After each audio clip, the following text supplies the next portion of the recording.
My name is Robert Abasi Stone, and you're tuned into another lecture from the hood. Today's topic is what black men complain about in their relationships with black women. This video is geared to black women in terms of giving them a message about how black men feel. At least the ones that participate in my surveys and the ones I've worked with in the past. The first thing is that black men feel that black women can communicate a lot better than what they do. Um, and the irony is that when I talk to black women take pride in believing that they communicate very well. When black men say that black women don't communicate well, what they mean is how they talk to black men. Um, uh, Black men feel that sometimes black women talk to them and belittle them when they talk to them, especially when they're angry. They don't share information, correct information sometimes. Sometimes they lie to black men about things that are very important. Um, so all this to black men means that women don't communicate very well. Women believe just because they talk a lot that they're communicating. And that doesn't mean that you're communicating honestly, and it doesn't mean that you're giving black men information that they need to feel successful and to feel like they're comfortable in the relationship that they're in with their black queen. Two, and it fits in with really number one. A lot of black men believe that black women are verbally abusive. Um, Verbal abuse is just as bad as physical abuse or any other kind of abuse. Um, what black women don't realize, and this is why I try to teach black women all the time, especially in counseling, is that black women have the power to encourage black men to heights um, unreached. In other words, that with just a little encouragement, verbal encouragement, that your man can achieve things that you wouldn't believe. And it seems as if black women have a very hard time verbally encouraging their black men.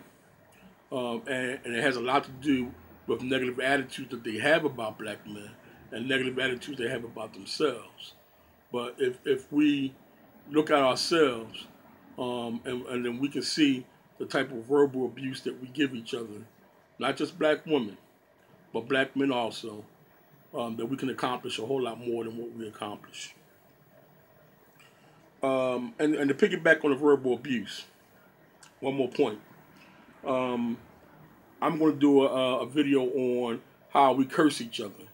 And we don't understand that when we say we're cursing at somebody, we're actually giving them a curse. When you tell somebody to go to hell, that's a curse. You know, we understand what curses are when we start talking about uh,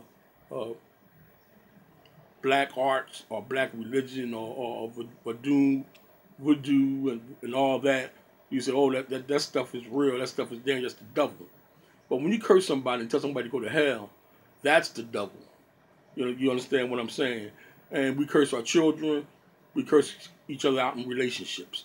That's a form of verbal abuse. That's real verbal abuse because you're cursing somebody to hell or you're damning somebody to to something that's terrible.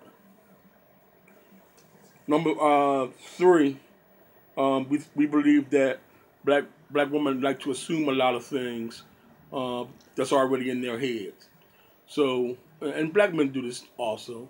You know, matter of fact, everything that's on this list, we can flip and say black men do as well. But right now, we're talking about black women. And the reason why I wanted to do a video towards black women is because there's very few people who talk to black women honestly about the things that black men feel and think. A lot of times, black men don't tell you about how they feel and think because they don't believe you even care. And we got to do something about this, sisters. You assume things about the black man. The number one thing you assume is that he's a dog, or you assume a lot of negative things about him that he has to fight through in order to have a relationship with you. Um, and I think a lot of black women, and I could be wrong, get with a thug or a dog because they know what they're getting. And with a nice guy, you don't know what you're getting. You know, it could be undercover thug, it could be undercover dog, and it's kind of complicated getting to know a person. When you're getting with a thug, you already know what you're getting. You already uh, believe that you can predict his actions, and that could be a lot easier, a lot more comfortable for a lot of women. A lot of women, number four, expect you to read their minds. Now, I've experienced this problem myself in a lot of relationships where women just expect you to know what they're thinking. And if you know what they're thinking, then that means that you're compatible. That means that y'all should be together because love, a part of what love is the man knowing how to read your mind. You know you can't read your man's mind, so you shouldn't expect that from him.